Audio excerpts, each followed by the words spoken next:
સૌપ્રથમ વાત રાજકોટની। અહીં કોંગ્રેસના ઉમેદવાર પરેશ ધાનાણીનો પાટીદાર અને ક્ષત્રિયો પર એક કટાક્ષ સામે આવી રહ્યો છે। પરેશ ધાનાણીએ ક્ષત્રિય અને પાટીદારોને હરખપદુડા કહ્યા, જ્યાં 1995માં ભય, ભૂખ અને ભ્રષ્ટાચાર દૂર કરવા ભાજપનું બીજ વાવ્યું। પટેલ અને બાપુ હરખપદુડા થઈને દરરોજ 10 ડોલ પાણી પાયું।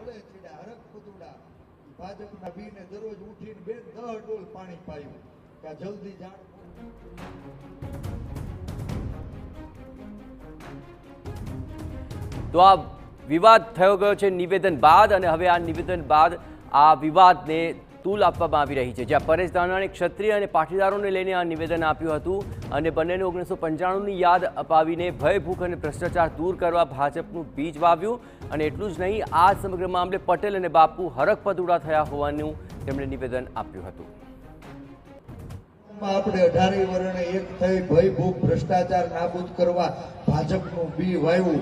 બધાએ લોહી પરસેવાના ટીપે સિંચીને એને વટવૃક્ષ બનાવ્યું અને એમાં અમે પટેલિયાઓ અને બાપુ એમાં છે નહીં, હા બેઠા પટેલિયાઓ બાપુ બે બળે ચડ્યા હરખપદુડા। ભાજપના બીને દરરોજ ઉઠીને 10 ડોલ પાણી પાયું કે જલ્દી ઝાડ મોટું થાય ને ભર ઉનાળે છાયો મળશે। 15માં અમારે અખતરો કરવાનો થયો ને ત્યારે ખબર પડી કે વાહા ફાટી ગયા। આજ ભાજપના નેતાઓ, એની સરકાર, એની સૂચનાથી એની પોલીસે અમારી માબેન દીકરીઓને મારીને લોટ બાંધી દીધો।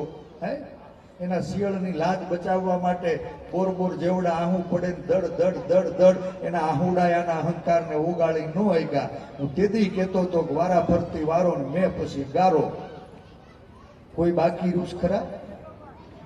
બધા જ સમાજનો એક પછી એક વારો આવી ગયો। બાપુ બચ્યા હતા આ વખત, આ કોઈના નથી।